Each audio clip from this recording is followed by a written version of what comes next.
Queridos hermanos, iniciamos la lección divina de este martes 27 de enero, martes de la tercera semana del tiempo ordinario. Por la señal de la Santa Cruz de nuestros enemigos, líbranos, Señor Dios nuestro, en el nombre del Padre, y del Hijo, y del Espíritu Santo. Amén. Señor mío y Dios mío, creo firmemente que estás aquí, que me ves, que me oyes.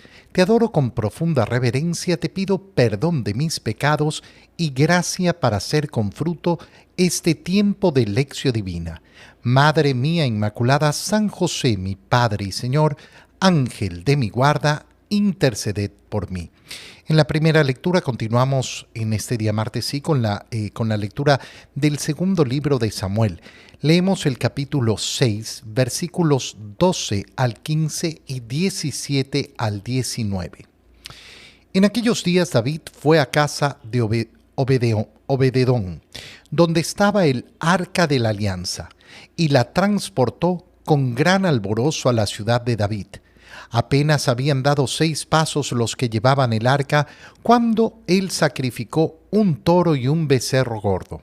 David danzaba con todas sus fuerzas ante el Señor, ceñido con una especie de mandil de lino que usaban los sacerdotes.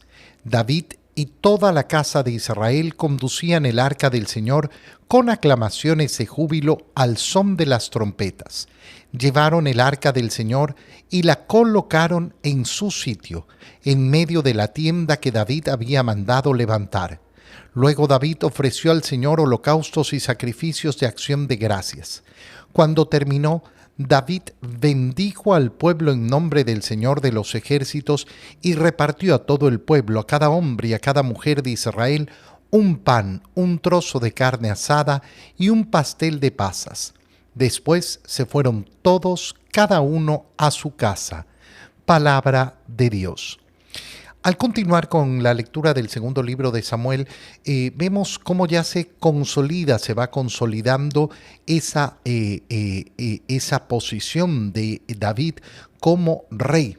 A pesar de que ha tenido encuentros con personas que no querían que los gobernara, ha ido dominando y ha constituido la ciudad de David, a la cual va a llevar el arca de la alianza. El arca de la alianza, recuerda, es esa arca que Dios le mandó construir a Moisés para colocar las tablas de la ley, y que acompañó al pueblo de Israel en todo ese camino por el desierto durante esos 40 años.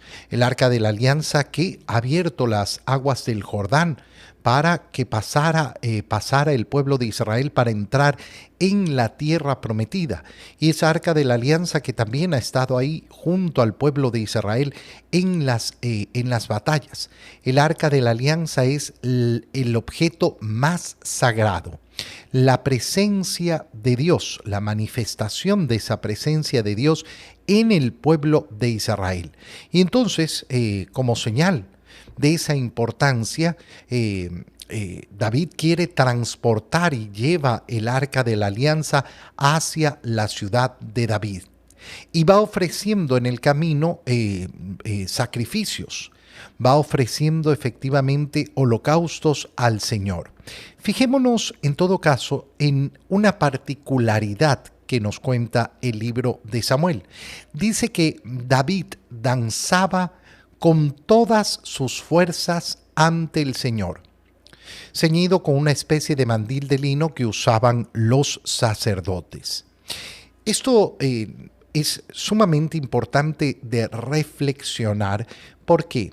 Porque muchas veces se niega la acción de la danza como un instrumento de adoración, como un instrumento de alabanza al Señor.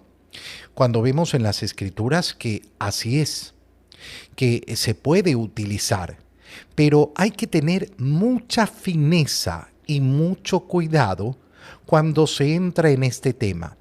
Lo primero que hay que saber es que en la cultura judía la danza estaba incorporada en el modo de ofrecer al Señor efectivamente esa alabanza. Como puede suceder en muchas culturas y como puede no suceder en otras. Porque no se trata de decir simplemente que la danza sirve para alabar al Señor, porque la danza es un instrumento que sirve también para otras cosas. Fíjate cómo en las escrituras vemos en esta escena cómo David efectivamente ofrece una alabanza al Señor a través de su danza y lo hace con todas sus fuerzas. Pero recuerda, por ejemplo, ese pasaje donde la cabeza de Juan el Bautista fue cobrada producto de una danza, de un baile que no tenía ninguna connotación de alabar al Señor.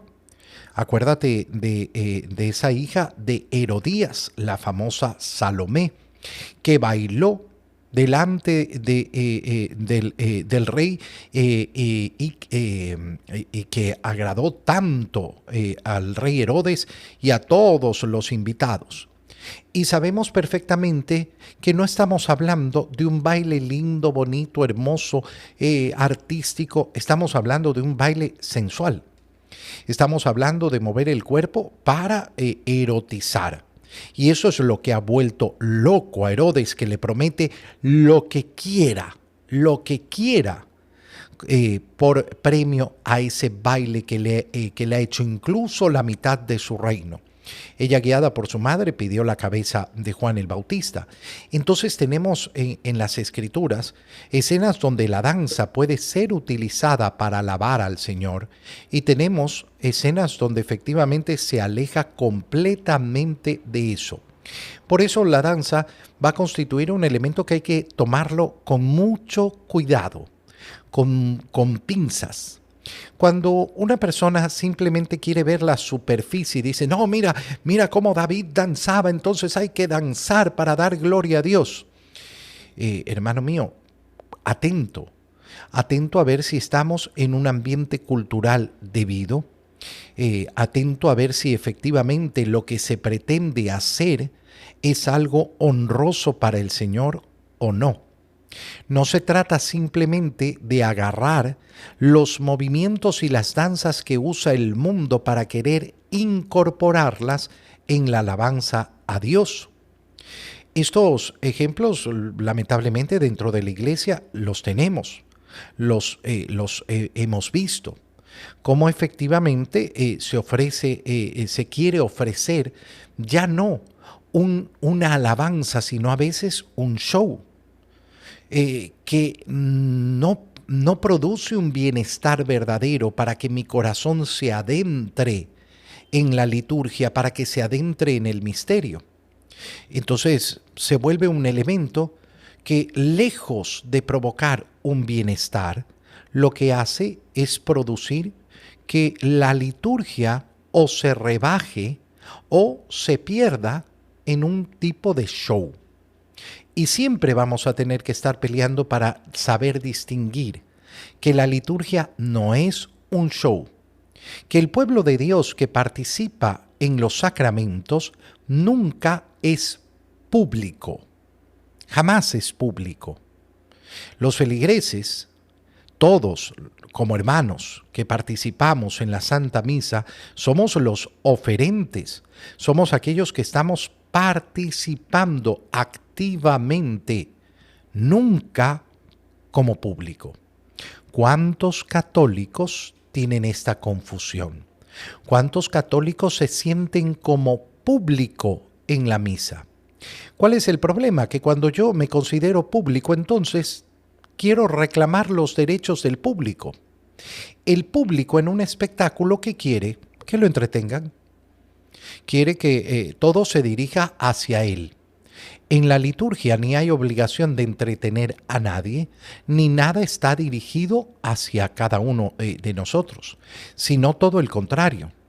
Soy yo el que dirige mi corazón y todos los que tenemos que dirigir el corazón hacia Dios. Hacia allá va la liturgia. No es el espectáculo que viene hacia mí para que me entretenga a mí, para que distraiga a mí, para que me haga experimentar sentimientos a mí, para que llene mi emotividad. Yo no soy el centro en la celebración litúrgica. en la misa y en todos los sacramentos. Y entonces, sí, no se trata de descartar la danza como medio de alabanza, pero sí de hacerlo con mucho cuidado. Yo no vivo en una cultura donde la danza esté incorporada en la actualidad con la alabanza a Dios y por tanto hay que mirarlo con mucho cuidado y ver qué es lo que queremos producir y sobre todo cuál es el anhelo del corazón. Si el anhelo del corazón es crear una instancia solo para entretener, entonces no va a cumplir jamás el objetivo de ser alabanza. Llevaron el arca del Señor, nos dice el segundo libro de Samuel, y la colocaron en su sitio en medio de la tienda que David había mandado levantar. Y esto se va a volver también importante. ¿Por qué? Porque vamos a ver cómo David después va a querer efectivamente construir el templo del Señor. El templo para colocar esa arca. Entonces este momento se vuelve importantísimo en la historia visto hacia allá, hacia ese lugar sagrado permanente que querrá David darle al Señor.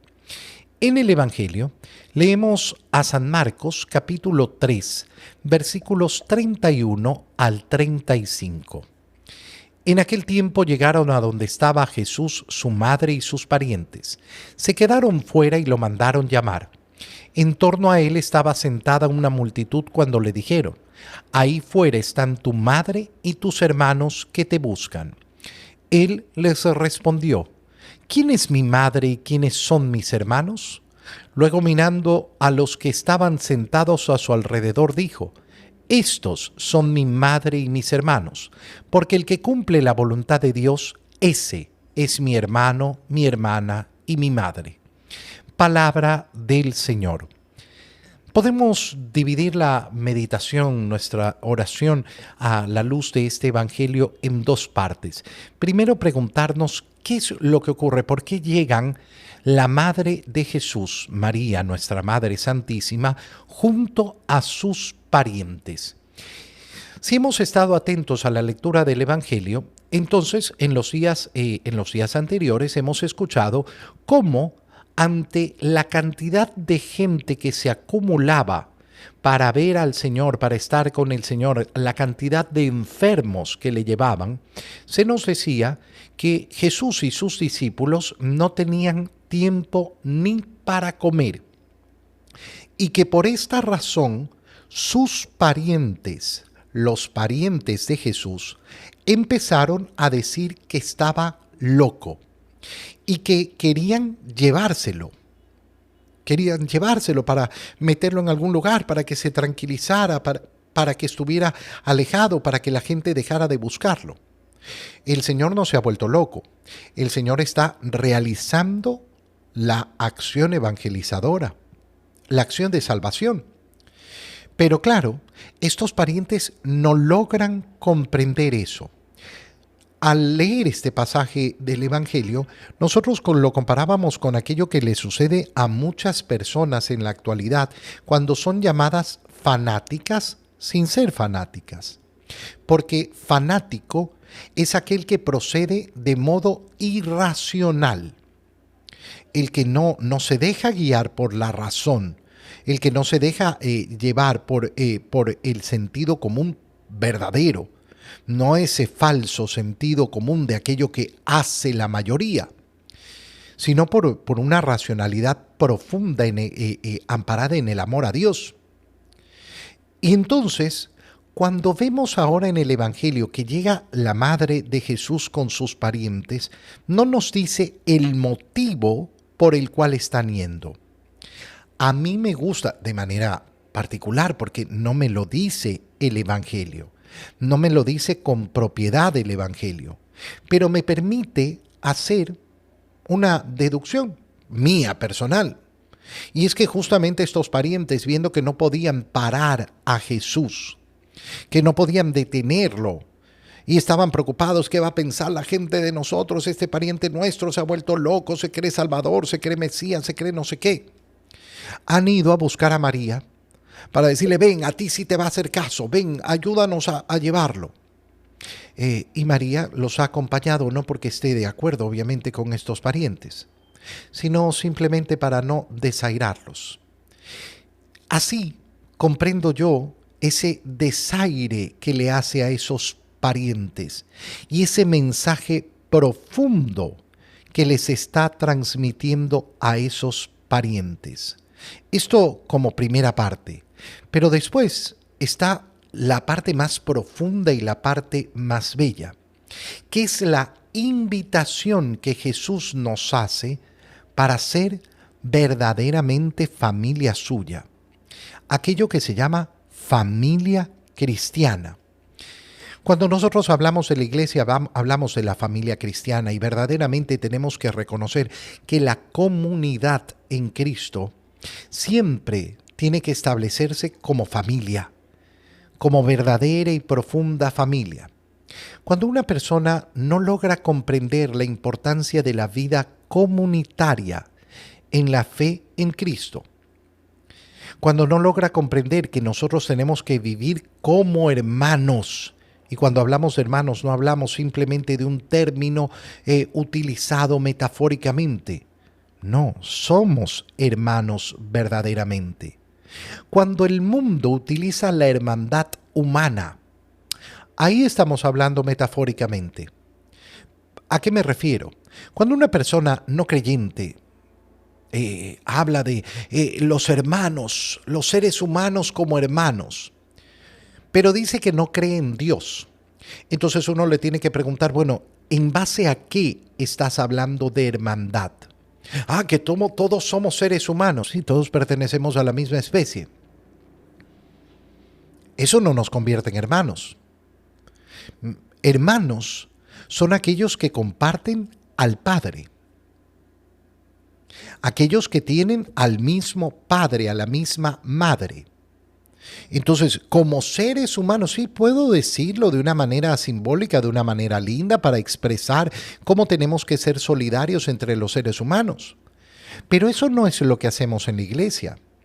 Cuando yo digo que tú eres mi hermano, es porque tú y yo tenemos el mismo Padre, que es Dios, a través del bautismo. Y el bautismo lo hemos recibido, ¿por qué? Porque el Verbo de Dios se hizo carne, el unigénito, el único que es el Hijo de Dios. Y ha querido compartir con nosotros esa condición que solo le pertenece a Él de ser Hijo. Esto es lo maravilloso de ver lo que significa la familia cristiana. Estaba Jesús entonces y llegan a buscarlo y le dicen, ahí afuera están tu madre y tus hermanos. Y el Señor por eso pregunta, ¿quién es mi madre y quiénes son mis hermanos?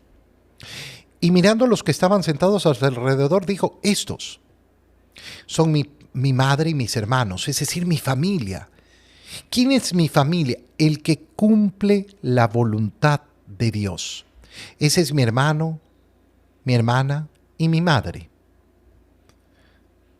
Invitación para ti y para mí. Tú y yo podemos ser la familia de Cristo. ¿Y qué tengo que hacer? Cumplir la voluntad de Dios. Fíjate además cómo no está despreciando de ninguna manera a María. ¿Por qué? Porque ella es su madre en primer lugar, porque ha cumplido la voluntad de Dios. Es justamente a ejemplo de ella que saca esa relación que tiene ella con Él y que podemos tener nosotros por la misma vía, por el mismo camino. Soy familia del Señor cumpliendo la voluntad de Dios. Te doy gracias, Dios mío, por los buenos propósitos, afectos e inspiraciones que me has comunicado en este tiempo de Lección Divina. Te pido ayuda para ponerlos por obra. Madre mía Inmaculada, San José, mi Padre y Señor, Ángel de mi guarda, interceded por mí. María, Madre de la Iglesia, ruega por nosotros. Queridos hermanos, que el Señor los bendiga, los cuide, los proteja, en el nombre del Padre, y del Hijo, y del Espíritu Santo. Amén. Que tengan todos un muy feliz día.